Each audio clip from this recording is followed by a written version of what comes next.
Hello Year 10 and welcome to your brand new topic, the Persian Empire. This is a period study like your kings of Rome, but obviously Persians. So you're going to need to maybe set up a new folder or a new file to keep all your remote Persian work on. Don't just stick it in the back of your Cleopatra book, that's always a bad idea. So once you've got yourself sorted out, can you write down your title, the Persian Empire, the aim, and then just as a quick starter, give yourself a few minutes, write down, do it as a mind map, what, if anything, you already know or think you know about the Persian Empire. So do a little mind map, and if you're really stuck, have a quick cheeky Google, see what information you can find out in 2 minutes, and just write that down as your mind map. So just pause this video while you're doing that.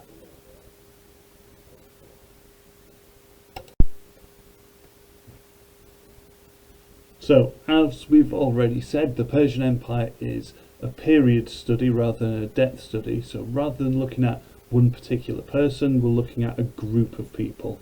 It's not the 7 kings of Rome. The Persian Empire, we're looking ultimately at 4 Persian kings. So let's start with when these Persian kings were around. So the period we're looking at goes from 559 BC to 465 BC. So it's roughly a period of 100 years.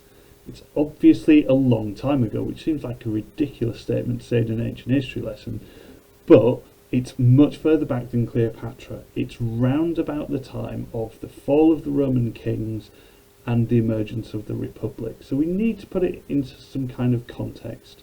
This ultimately was where the main powers of the world were emerging. Rome was still a scrappy little town in Italy at this point, and Greece at this point was also just becoming quite significant.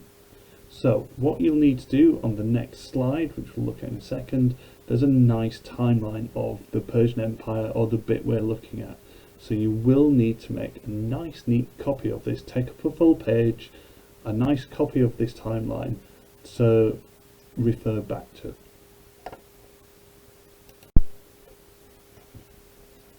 So if you just pause this video and draw your own version of this timeline of our 4 Persian kings, and then what we'll do is we'll talk through it and then you can add some extra details. So pause it now while you draw the timeline. All drawn? Lovely. So let's have a look at it. Without giving too much away, this gives us the overview of the course. So it gives us particularly the 4 key Persian kings you're going to look at. The first one being Cyrus the Great. He rules from 559 to 530. He's then taken over by his son Cambyses, or Cambyses, whichever way you want to pronounce it. In these first 2 periods, under Cyrus and Cambyses, you see this is a period of continual growth for the Persian Empire. Persia expands from a tiny little desert state in what is now modern Iran into becoming the world's first superpower. So under Cyrus, as you'll see as we go along, there's a lot of expansion. When his son takes over, wanting to follow on with this same idea of invading everywhere, Cambyses invades Egypt. He rules until 522. He doesn't last very long, and there are reasons for that, but I don't want to give too much away. When he dies in 522, we see the rise of Darius the Great, or Darius the First, and again he wants to expand the empire in a similar way to the kings before him, and it's at this period in 490 BC particularly where the Persian Empire really starts to head west. Darius crosses the Aegean Sea and starts to attack Greece, and this is where we get most of our detailed information from. He is not successful and he dies in 486 BC, and he's taken over by one of his sons, Xerxes. And Xerxes again is most famous for the second attempt at the invasion of Greece in 480 BC. This doesn't work, sorry to give that away, and he eventually dies in 465. So this, if anything, is your chronological overview of who the Persians were and the period we're looking at. So super quickly, just in review, if we just look at that simple timeline, we should see some kind of overall development, particularly this idea of a rise and then not necessarily a fall so much, but more of a falter. So in the first two Persian kings we see this exponential growth of the Persian Empire, they're turning up, conquering everyone and everywhere. Then at a certain point under Darius, it's almost like the Persian Empire can't expand much further, so it starts to slow down and get a bit clunky. And the key theme you'll see with this overall picture of the Persian Empire is this idea of continuity and change. So now that we've tackled the when, we now need to look at the where. The Persian Empire, like we said, grew out of what is now modern day Iran, particularly the north of Iran. And what we now call the Middle East, or that part of the world, particularly between Asia and Europe at the time was very, very different, or viewed very differently, given the limits to geography at the time. It wasn't necessarily known as the Middle East, it was just the East. And the boundary between East and West very much was the Aegean Sea. This is the sea between Greece and what is now modern day Turkey. This was the kind of dividing line between East and West. Now, because of the nature of this division and this development, in the ancient sources that are primarily written by Greeks, you can see there are lots of different ways to referring to this period. These are the little ones written on in red, and you will need to make a note of these. If nothing else, so when you're reading the source material or when we're referring to them, you get an idea of who they are.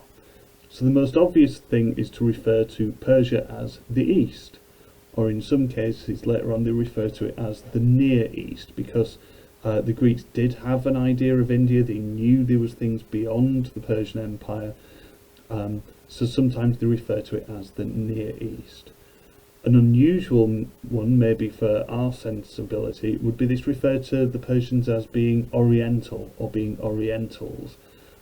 Normally, in the modern context, we associate these words with particularly the Far East, China, Japan. It simply means Eastern. It's a Greek term that is used to describe people from the East or things from the East. Similarly, Medes or Medians, sometimes the Persians are referred to as these because the Medes were a people right next to Persia. We have the Ionian coast or the Ionians. These are Greeks historically living in the Persian Empire. And then last but not least, barbarians. Now this doesn't mean the same as how we would now think of barbarians. Now when we think about barbarians, we think of dumb guys, bit brutish, hitting things with sticks and screaming at walls.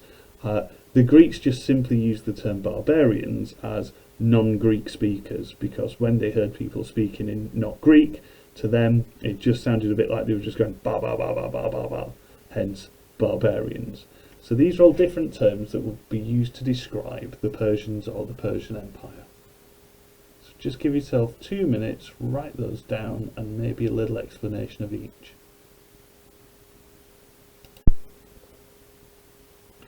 So now for your main task, and this is the task we want you to submit back onto Google Classroom with your annotations.